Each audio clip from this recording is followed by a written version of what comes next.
अस्सलाम वालेकुम dear students. तो कैसे आप सभी लोग। सो टाइम हैज़ नाउ कम कि आप लोगों का फिजिक्स का कल पेपर है। सो लेट्स बी होपफुल कि आप लोग अच्छा कर पाओगे। मैं ज़्यादा टाइम नहीं लूँगा because I know your time is very important right now. So ये दो बातें मैं कहूँगा, ज़्यादा नहीं कहूँगा। ये दो बातें सबके लिए इंपॉर्टेंट रहेगी, चाहे आपकी प्रिपरेशन बहुत ज़्यादा भी है, चाहे आपकी प्रिपरेशन बहुत कम भी है, या चाहे आपकी प्रिपरेशन ठीक ठाक है।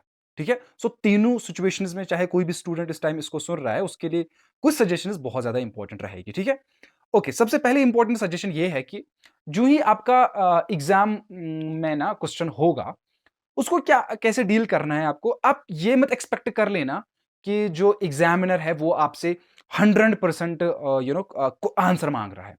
मतलब कि कुछ स्टूडेंट इस सोच में पड़ जाते हैं कि शायद जो एग्जामिनर है वो हमसे एक परफेक्ट आंसर चाहता है, एक कंक्रीट आंसर। ऑब्वियसली अगर आप लिख सकते हो कंक्रीट आंसर तो that is completely fine and वो बहुत अच्छी बात है। लेकिन अगर आपके पास कंक्रीट आंसर नहीं है, 100% एग्जैक्टली आंसर नहीं है क्वेश्चन का, दैट डजंट मीन कि you should drop that. That doesn't mean that. Okay, उसका मतलब यह है कि आपको उसका आंसर लिखना है।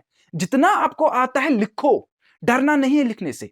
जो भी इवॉल्वेटर होगा उसको थोड़ी जो ही वो आपका पेपर इवॉल्वेट करेगा, उसको थोड़ी उस टाइम सारी फिजिक्स दिमाग में होगी नहीं होगी ना। सो वो भी ये चाहेगा कि इसको ना, मतलब लाइक कि इसको इसने क्या इसलिए थोड़ा थोड़ा आइडिया लिखा है इस क्वेश्चन का कि नहीं लिखा है। You understand. सो अगर आप किसी क्वेश्चन का आंसर 10% 20% जान रहे हो या आता है तो उसको लिखो, डरने की जरूरत नहीं है। ठीक है, एंड साफ साफ अगर किसी चीज का प्रूफ नहीं आता है, स्टेटमेंट ही आता है, लिख लेना। क्वेश्चन ड्रॉप नहीं करना। अगर आपको थोड़ा सा भी आइडिया है, क्वेश्चन ड्रॉप नहीं करना है। बिकॉज अगर आपने क्वेश्चन ड्रॉप किया 5 मार्क्स का तो खत्म हो गए 5 मार्क्स। लेकिन अगर आपने लिखा थोड़ा थोड़ा बहुत जितना आपको आता था, दैट मीन्स कि पॉसिबिलिटी है, हो सकता है 2 मार्क्स मिले, 2.5 मार्क्स मिले, इवन 3 मार्क्स मिले। हो सकता है कि आपका जो एग्जामिनर है वो वही उतना ही एक्सपेक्ट कर रहा था एंड उसने 5 मार्क्स दे दिए। You understand. सो ये वाली इंपॉर्टेंट सजेशन थी। दूसरी सजेशन ये रहेगी आपके लिए जिसने बहुत अच्छी प्रिपरेशन की है, जिसको अभी कुछ पढ़ना बाकी नहीं है, वो आराम से सो सकता है।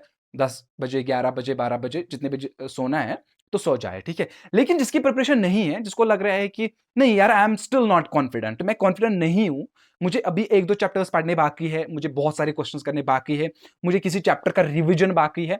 सो वो क्या करे, वो बिल्कुल ना सोए। ठीक है, उसके लिए ये इंपॉर्टेंट है। लेकिन जिसने पढ़ा है, जिसकी अच्छी प्रिपरेशन है, पूरे साल, मुझे लगता है 1.5 साल हो गए अब, ठीक है, जिसने बहुत अच्छे से पढ़ा है तो वो आराम से सोच सकता है। ठीक है, लेकिन जिसकी प्रिपरेशन खराब है और जिसको लग रहा है कि नहीं यार मैं कॉन्फिडेंट नहीं हूं, वो आराम से पढ़े, पूरे रात भर पढ़े एंड ये मोटिवेशन लेके कि कल मैं आराम से वहां से एग्जाम के बाद सो जाऊंगा। ठीक है, या 2 दिन सो जाना, बिकॉज इसके बाद तो बहुत बड़ी गैप है। ठीक है, सो ये दूसरी इंपॉर्टेंट सजेशन थी। तीसरी इंपॉर्टेंट सजेशन क्या है कि जिसने पढ़ा होगा या जिसने नहीं पढ़ा होगा, बिना ये क्वेश्चन जो मैं बता रहा हूं, बिना ये क्वेश्चन किए एग्जाम में नहीं जाना। ठीक है, आप हो सके पेन उठा लिख लो। ठीक है, इवन दो मैंने पहले भी बोला है इंपॉर्टेंट क्वेश्चंस, लेकिन ये अब कॉन्क्रीट में इन क्वेश्चंस को बिना देखे एग्जाम में नहीं जाना। अगर आपको इस टाइम भी कंफ्यूजन है इन क्वेश्चंस के बारे में, तब भी इसको एक बारी रिवाइज कर लो, इन क्वेश्चंस को एक बारी रिवाइज कर लो। ओके, जो डिफरेंशिएशन है x to the power n की, e to the power x sin x and cos x, sin x cos x and x to the power n, इनकी differentiation by ab initio method कर लेना। YouTube पे हमारे channel पे available है, आप वहां से भी देख सकते हो, और जहां से भी आपको ठीक लगे वहां से देख लेना। ठीक है, ओके, इसमें इतना है। फिजिकल वर्ल्ड में आप क्या करना, dimensions, what are dimensions and dimensions of some physical quantities, इसका देख लेना। एंड वेरी उसकी जो एप्लीकेशन है वो करके जाना, application and dimension analysis. Error वेरर अगर जिसने नहीं पढ़ा, एरर वेरर भी छोड़ दो। ठीक है, थोड़ा बहुत एरर तो पता ही होगा, एरर जो एक्चुअल मेजरमेंट वैल्यू होता है, जो एक्चुअल वैल्यू होता है। ठीक है, measured value and actual value के दरमियान का डिफरेंस वही होता है एरर, वो आप डेफिनेशन बेसिस भी लिख सकते हो। काइनेमैटिक्स में आप इसमें आप वेक्टर्स में जो ट्रायंगल लॉ है उसको करके जाना। Triangle law, dot product and cross product, dot product, cross product and triangle law, तीनों करके जाना। ठीक है, बाकी आपको पता है वो एवरेज स्पीड वगैरह वो तो अपने डेफिनेशन बेस्ड है। ठीक है, ये बिना करके नहीं जाना। लॉज ऑफ मोशन में आप जो लॉ ऑफ फ्रिक्शन है, ठीक है, वो करके जाना। Static friction and kinetic friction and centripetal force, ये करके जाना, एंड न्यूटन्स लॉज। ठीक, काफी होगा।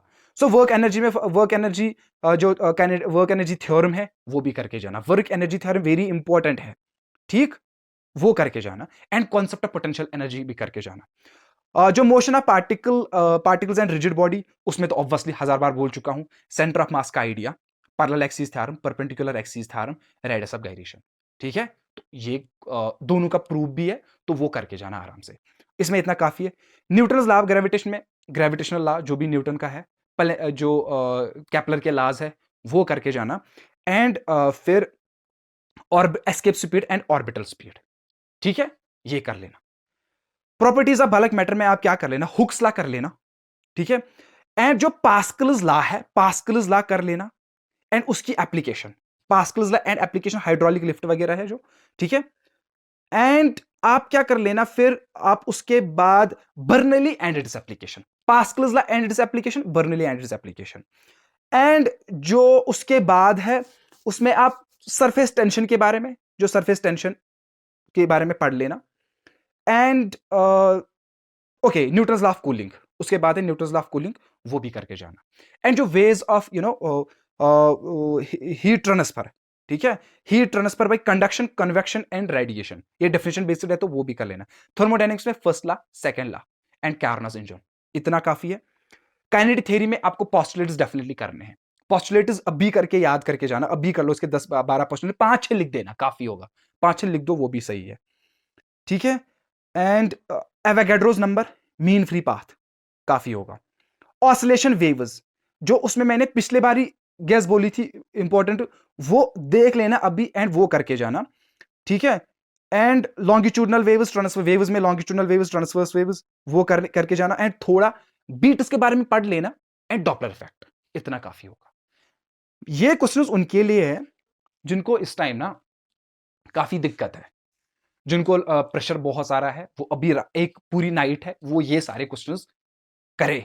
एंड इन क्वेश्चंस को देखे बिना या करके जान किए बगैर एग्जाम में मत जाना, बिल्कुल भी नहीं जाना, बहुत खराबी होगी, ठीक है।